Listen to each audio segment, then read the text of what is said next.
கொஞ்ச நேரம் கொடுக்குறோம். நீங்க சொல்றதெல்லாம் எனக்கு புரியுது மேடம். அது வந்து மூளையை பாதிக்குது.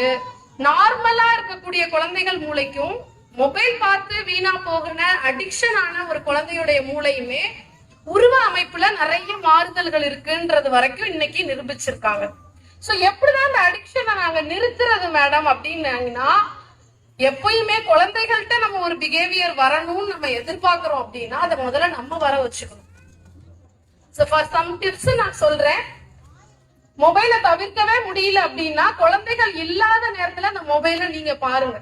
வீட்டுக்கு குழந்தைகள் வந்துட்டாங்கன்னா ஸ்ட்ரிக்டா 2 நாளைக்கு அழுவாங்க, 2 நாளைக்கு மூஞ்ச தூக்கி வச்சுப்பாங்க, 3 நாள் ஆகட்டும், 1 வாரம் ஆகட்டும், சாப்பிடலன்னா கூட பரவாயில்ல, அந்த ஹாபிச்சுவலுக்கு வந்துருவாங்க. நீங்க 1 வாரம் ட்ரை பண்ணுங்க. போனை வச்சு பூட்டுங்க. இல்லைன்னா சிம் கார்டை எடுத்து நீங்க இந்த பழைய நோக்கியா மொபைல் விற்கும், சாம்சங் நோக்கியால சின்ன மொபைல் கிடைக்குது, உங்க சிம் கார்டை போட்டுக்கோங்க. வைஃபை ஆன் பண்ணி உங்களுக்கு யூசேஜுக்கு மட்டும் பசங்க இல்லாத நேரத்துல நீங்க யூடியூப் பாருங்க, இன்ஸ்டாகிராம், வேற வழியே கிடையாது. என்னுடைய குழந்தைகளுக்கு ட்ரை பண்ணி இப்ப 1 வருஷம் ஆகுது. பிள்ளைகள் மொபைல்ன்றதே கிடையாது. ஹோம்ஒர்க் வரைக்கும் நான் தான் பார்ப்பேன். குழந்தைகள் என்னுடைய நாலேஜ் இல்லாம என் மொபைலை எடுக்க மாட்டாங்க. நான் வந்து மொத்தம் 2 மொபைல் வச்சிருக்கேன், லேப்டாப் யூஸ் பண்றேன். கேட்ஜெட் யூஸ் பண்ணாம என்னோட ஃபீல்டுக்கு நான் இருக்கவே முடியாது. பட் ஆனா என்னுடைய குழந்தைகள் யூஸ் பண்ணி கையில தோல் உரியிற அளவுக்கு ஆனாங்க. தோல் உறிஞ்சு போற அளவுக்கு ஹீட்ல கையிலயே மொபைல வச்சுட்டு, அப்போ நான் முடிவு பண்ண ஒரு விஷயத்தை தான் அப்ளை பண்ண சொல்றேன் உங்களையுமே. நான் ஒரு சின்ன மொபைல் வாங்கினேன், குழந்தைகள் இருக்கிற நேரத்துல யூஸ் பண்ண மாட்டேன். ஒரே ஒரு நாள் அட்வைஸ் பண்ணேன். திரும்ப அவங்க ஸ்கூல் விட்டு வந்து ஒரு 10 நிமிஷம் பார்த்தாதாமா எனக்கு ரிலாக்ஸா ஃபீல் ஆகுதுன்னாங்க.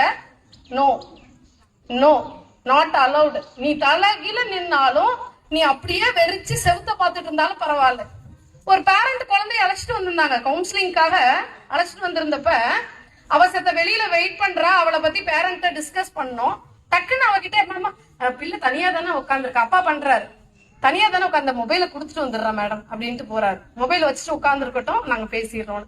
தனியா உட்கார்ந்து இருந்தா இப்ப என்ன, செவுத்த நம்மளாம் அப்படித்தானே இருந்தோம், ஓட்ட பார்த்துட்டு தானே உட்கார்ந்து இருந்தோம். ஓட்ட பார்த்துட்டு சிந்தனை பண்ணது தானே இன்னைக்கு நான் பேச்சாளரா இருக்கேன். எவ்வளவோ விஷயங்கள், இந்த ராணி குமுதம் அத்தனை புக்ஸ் இருக்கும், குடும்ப மலர்ல நான் படிச்சேன். 6th ஸ்டாண்டர்ட் 8th இன்னைக்கு ஃபேமிலி கவுன்சிலரா இருக்கேன். எதனாலனா அப்ப படிச்ச விஷயங்கள், பதிஞ்ச விஷயங்கள் தான்.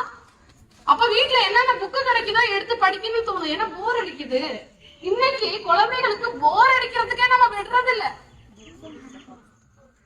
சோ பேரண்ட்ஸ், நீங்க முதல்ல உங்களுடைய பிஹேவியரை சேஞ்ச் பண்ணா மட்டும்தான் குழந்தைகள் மாறுவாங்க. சரியா? சோ நீங்க என்ன பண்றீங்க அப்படின்னா, மொபைல் யூசேஜ குறைச்சிருங்க. அப்படி அதே மாதிரி ஃபீல்டுல இருந்தீங்கன்னா குழந்தைகள் இருக்கிற நேரத்துல அவங்கள மட்டுமே போக்கஸ் பண்ணுங்க. வேற எதுவுமே வேணாம். குழந்தைகள் தவிர்த்த வாழ்க்கை கிடையாது. என்ன கேட்டீங்கன்னா அவங்கதான் வாழ்க்கை, ஃபர்ஸ்ட் ப்ரியாரிட்டி அவங்கதான். ஃபார் எக்ஸாம்பிள், நான் அவ்வளவு விஷயங்கள் இங்க சொல்லலாம். அதே மாதிரி இன்னொரு பழக்கம் என்ன இருக்கு அப்படின்னு பார்த்தா, பேரண்ட்ஸ் பண்ற தவறுகள் அப்படின்னு பார்த்தா, நான் ஃப்ரெண்டு மாதிரி வச்சிருந்தேன் என் பிள்ளைய. இன்னைக்கு வந்து அலறது. அமெரிக்கால படிக்க வச்சு அப்படி பண்ணிருக்காங்க. பிள்ளை என்ன பண்றானா, வீட்டுக்கே அழைச்சிட்டு வந்துட்டான் ஒரு பொண்ணை.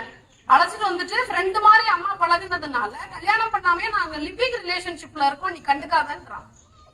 அவங்க அம்மா வந்து என்கிட்ட கதறாங்க, ஃப்ரெண்டு மாதிரி அவனை வளர்த்தவன், நீங்க ஃப்ரெண்டு மாதிரி ஏவங்க வளர்த்தீங்க? பேரண்டா இருங்க, கண்டிப்போட இருங்கன்னு சொல்றேன் நான்.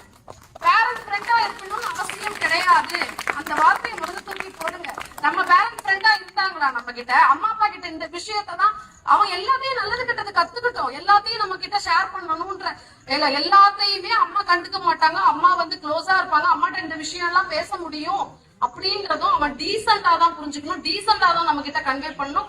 ஒரு ஸ்டெப் ஸ்பேஸ் இருக்கணும். அம்மாவுக்கு பிள்ளைக்கு இருக்கணும், அப்பாவுக்கு பிள்ளைக்கு இருக்கணும், ஒரு பயம் இருக்கணும்.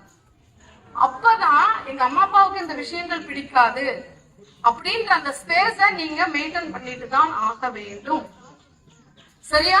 சோ இந்த 2 முக்கியமான டிப்ஸ் நான் சொல்லியிருக்கேன். இந்த கேட்ஜெட்ஸ நீங்க டோட்டலா விடுறதுக்கும், அண்ட் பேரண்ட்ஸ் இந்த மார்னிங் நீங்க ஸ்கூலுக்கு கிளப்பும் பொழுது படுற அவஸ்தை வந்து விவரிக்க முடியாத வரிகள். சரியா? அதை பொறுத்த வரைக்கும் நான் முக்கியமா இதெல்லாம் சின்ன சின்ன விஷயம் தானேன்னு நினைப்பீங்க. நானுமே அதை எக்ஸ்பீரியன்ஸ் பண்ணிட்டு தான் வந்திருக்கேன் ஆஸ் அ பேரண்டா. சோ குழந்தைகள் நீங்க மார்னிங் சீக்கிரம் அப்படியே டென்ஷன் ஆகி கிளப்பும் போது பயங்கர ஃப்ரஸ்ட்ரேஷன். அதுல அம்மா தான் பக்கா பீக்ல இருப்பீங்க. பக்கா பீக்ல வைக்கிறதுல இருந்து பாத்தீங்கன்னா ஸ்கூல் கிளம்பி அந்த கேட்டை க்ளோஸ் பண்ற வரைக்கும் அப்படி ஒரு காஞ்சனா லெவல்ல இருப்பீங்க. பட் ஆனா குழந்தைகள் பாத்துருக்கீங்களா, ஸ்கூல் கேட்ல இருந்து போகும்போது கூட ரிலாக்ஸா போவாங்க. நீங்க ஹைப்பர் டென்ஷன்ல இருப்பீங்க, பட் அவங்க அவ்வளவு ரிலாக்ஸா இருப்பாங்க. ஏன், என்ன காரணம்னு நினைக்கிறீங்க? நீங்க ரொம்ப ஹைப்பரா பசங்களை கிளப்புவீங்க, ஆனா அவங்க ரொம்ப ரிலாக்ஸா போவாங்க. ஸ்கூலுக்கு கிளம்புவாங்க, கிளம்புறதுமே ரிலாக்ஸா கிளம்புவாங்க. நீங்க தான் புஷ் பண்ணணும். எதனால அப்படி பண்றாங்க? எல்லாருக்குமே நம்ம பார்த்து கொடுக்குறோம், அதுல டென்ஷன் ஆயிடுறோம். சரியா? இனிமே கொஞ்சம் ரிலாக்ஸாவே கிளப்புங்கன்னு சொல்லுங்க. ஏன் அப்படி பண்றாங்க தெரியுமா? எப்படி நம்ம அம்மா அந்த டயத்துக்கு நம்மள கிளப்பி வெளில அனுப்பிடுவாங்க. அந்த கான்பிடன்ட் அவங்களுக்கு வந்துருச்சு, நம்ம தான் அதை கிரியேட் பண்ணோம். ஆனா அவங்களே எந்திரிச்சு அவங்களுக்கு அந்த ரிஸ்க் வரணும் அப்படின்னா நீங்க ஸ்லோவாகணும். 2 நாள் ஸ்கூலுக்கு லேட்டா வரட்டும், வெளியில நிக்கட்டும், எக்ஸ்பீரியன்ஸ் பண்ணட்டும். எல்லாத்தையுமே எக்ஸ்பீரியன்ஸ் பண்ண விடுங்க. பர்ஃபெக்ஷனா எதிர்பார்க்காதீங்க. முதல்ல அன்பர்ஃபெக்ஷனா ஆகட்டும், அதை அனுபவிக்கட்டும், அவமானப்படட்டும், திருப்பி அந்த புத்தி வரட்டும். நம்மளாம் அப்படித்தானே வந்தோம். எத்தனை நாள் பஸ்ல ஏறி அங்க மோதி இங்க இடிப்பட்டு ஸ்கூல் கேட்ல போய் நின்று ஹெச்எம்கிட்ட திட்டு வாங்கி கெட்ட வார்த்தைகள்லாம் திட்டு வாங்கிருப்போம். நீங்க யாரையும் ஸ்டூடெண்ட்ஸ் அது மாதிரி டீச்சர்ஸ் திட்ட முடியாது. நம்ம வாங்கி கிளீனிங் பனிஷ்மெண்ட், வெளியில தரையில மண்ணுல உட்கார வைப்பாங்க, நீ லேட்டா தானே வந்தது. சோ அந்த பனிஷ்மெண்ட் நமக்கு ஒரு ஒழுக்கத்தை கற்றுக் கொடுத்தது இல்ல, அது நம்மளுமே பண்ணுவோமே. கொஞ்சம் 2 நாள் வெயிட் பண்ணுங்க, எதுவுமே தலைமுறைக்கு போறதே கிடையாது. சோ இது ஒரு டிப்ஸ். இனிமே ரொம்ப நீங்க காலையில 3/4 பெண்கள்